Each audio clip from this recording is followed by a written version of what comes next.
자, 다음 이슈 넘어가 보도록 하겠습니다. 오늘 국민의힘 내부 분위기 좀 살펴보도록 하겠습니다. 어제였죠. 국민의힘 비례대표 인요한 의원이 의원직 사퇴를 선언했습니다. 작년 4월 총선에서 비례대표로 국회에 입성한 지 1년 6개월 만인데요. 어제 인 의원은 비상계엄 이후 이어진 불행을 극복해야 한다라면서 오직 진영 논리만을 따라가는 정치 행보가 국민을 힘들게 하고 국가 발전에 장애물이 되고 있다. 흑백 논리와 진영 논리를 벗어나야지만 국민 통합이 가능하다 이렇게 이야기를 했습니다.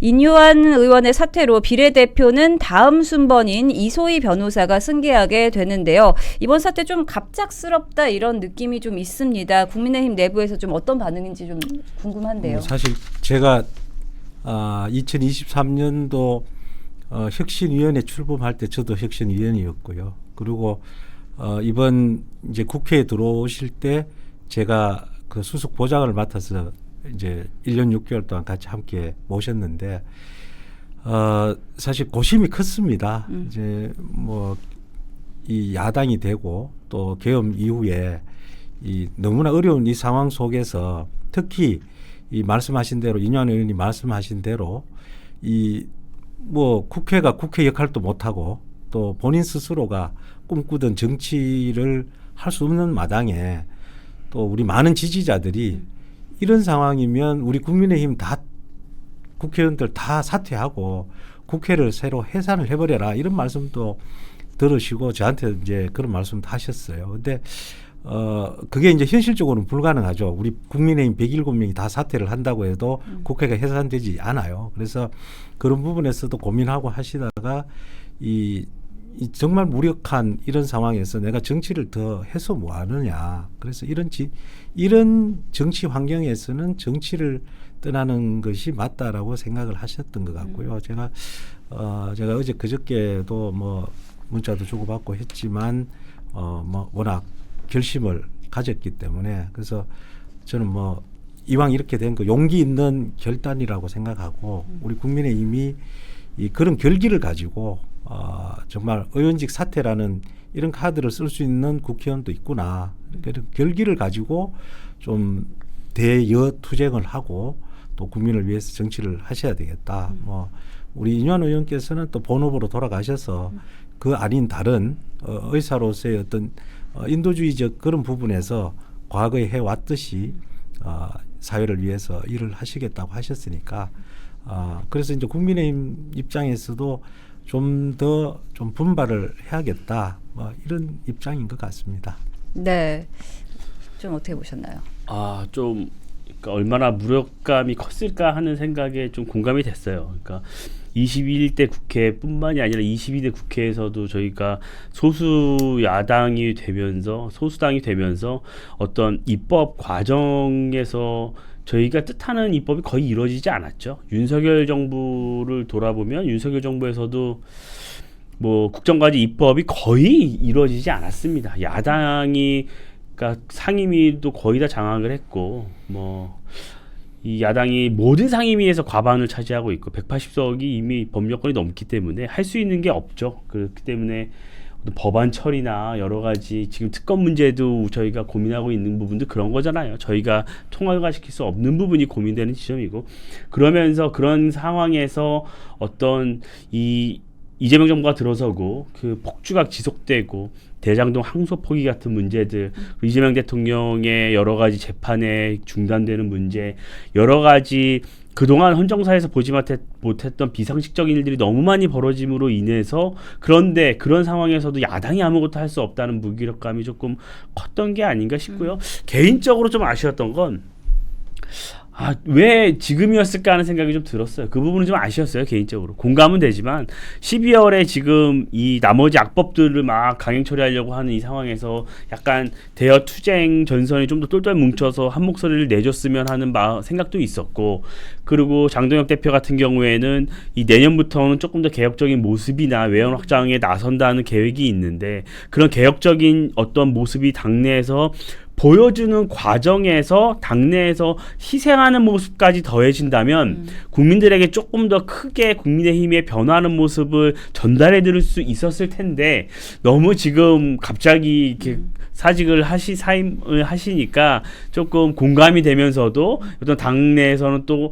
조금 더 계셨으면 하는 아쉬움도 들고 뭐 그런 복잡한 마음입니다. 네, 시기적으로 좀 아쉬웠다 이렇게 말씀을 해주셨는데 수석 최고위원께서는 좀 어떻게 보셨습니까? 글쎄요, 뭐 아무래도 다른 당 의원이시니까 제가 말씀드리기가 좀 애매한 부분은 있어요. 근데 이제 이런 거죠. 그러니까 왜 물러나셨는지 그 마음도 어느 정도 공감이 가지만 그래도 국민들에게서 어쨌든 선택을 받은 자리라면은 조금 더 책임감 있게 임하셨으면 하는 아쉬움은 분명히 있다. 이 정도로만 말씀드리겠습니다. 네, 계속해서 좀 한동훈 당원 게시판 조사 결과도 좀 함께 공유해 드리겠습니다. 국민의힘 당무감사위가 중간 발표를 했습니다. 당원 게시판 사건은 지난해 7월에서 11월 국민의힘 당원 게시판에 한동훈 당시 대표의 가족과 같은 이름을 가진 당원들이 윤석열 전 대통령 부부와 친윤계 의원들을 비판하는 글과 언론 기사 등 900여 건을 올렸다 이런 의혹인데요. 당무감사위 조사 결과 그 당원들이 한 전 대표 가족과 이름이 같고 휴대전화 번호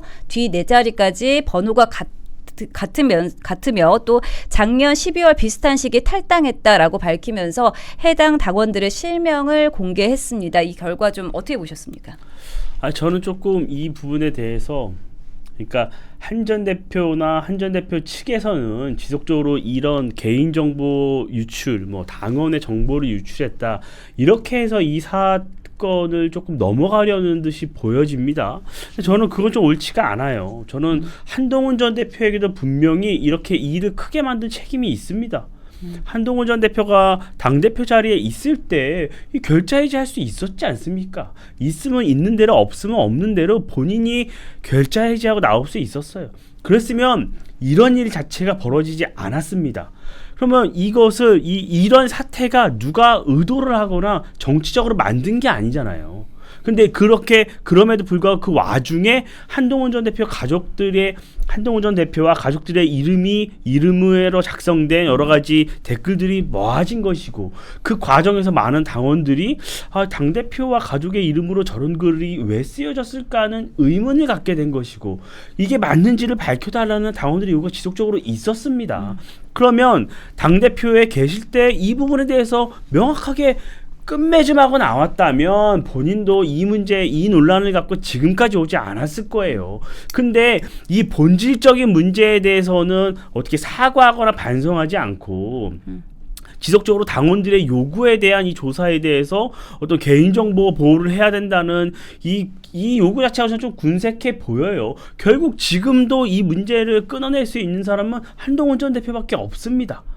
저는 근데 왜 그 문제에는 나서지 않는지 좀 답답하고 그러니까 저는 좀 아쉬운 게 한동훈 전 대표가 여러 가지 이 지금 현안에 대해서 지속적으로 입장을 내고 있잖아요. 네, 계속해서 내고 있죠. 뭐 매일매일 뭐 엄청난 SNS를 통해 언론 인터뷰를 통해 메시지를 내고 있어요. 그 단호한 입장을 막 얘기하고 있어요. 그런데 그럼 일각에서는 그 말 다 맞는데 그럼 왜 본인에 대해서는 그렇게 단호하지 못하느냐라는 또 의문을 가질 수밖에 없는 겁니다. 저는 개인적으로 그런 생각이 들고 그런데 다만 한편으로는 당무감사위가 조금 더 빠르게 결론을 냈으면 좋겠어요, 저는. 그러니까 지금 이렇게 중간 조사 결과라고 해서 여러 가지 단서들을 달고 정황들을 제시해서 어떤 추가적인 논란을 일으키지 말고 결론을 빨리 해서 내야지 당내에서 당원들이 그것도 받아들이고 당내에서도 이 논란이 종결될 수 있잖아요. 그러니까 중간 결과가 아니라 저는 이 결론을 빨리 발표해달라는 말씀드리고 싶습니다. 네, 결과를 빨리 발표해달라 이렇게 말씀을 해주셨는데 이번 이 실명 공개된 것에 대해서 한동훈계 의원들이 반발하고 나서고 있습니다. 계파 갈등이 재점화되는 거 아니냐 이런 우려의 목소리가 나오거든요. 한동훈 대표 본인이 하신 말씀을 본인이 기억했으면 좋겠어요.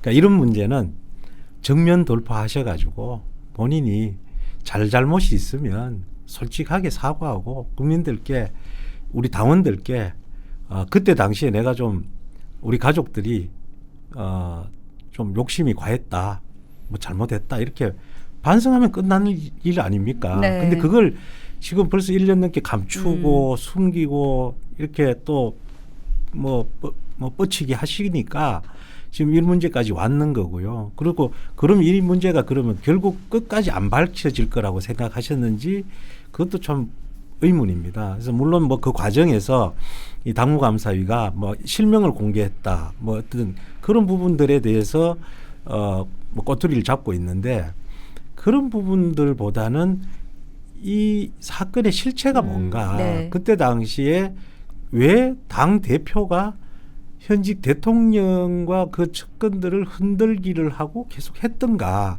그런 부분 때문에 당이 더 내분이 있고 분란이 있었던 부분 아닙니까? 그래서 단일 대오를 이야기를 하지만 단일 대오를 무너뜨리고 계속 해왔던 일들에 대해서 본인 스스로도 좀 명확하게 당원들한테 죄송하다라고 말씀을 하고, 그리고 당으로 품으로 다시 들어오면 될 거 아닙니까? 그래서 이 과거에 본인이 다른 사람들에게 했던 말들을 기억을 하시고 본인 스스로 이 문제는 밝히고 또 사과를 하시든 또 이 해명을 하시면 될 것 같습니다. 근데 그러면 당원들도 이해를 할 거 아니에요. 뭐 가족들이 뭐 오죽 뭐 저기 한동훈 대표를 좋아하고 또 성장하기를 기대했으면 그렇게까지 했겠습니까? 만약 여기 있어 이제 900개라는 이상 되는 이런 댓글과 기사들을 올려놨던 게 과연 그러면 이 개인이 한 것이 아니고 뭔가 조직적인 어떤 그런 이 아이디를 가지고 외부 팀이 있었다, 이런 결론이 나면 이건 사실은 또 큰 문제가 되겠죠. 그래서 그런 부분에서 이민찬 위원께서 말씀하신 대로 이 정확하게 당무감사위원회가 그 실체들을 명확하게 규명해 가지고 밝혀주고 그러면 한동훈 대표도 뭐 받아치면 되시지 않을까 싶습니다.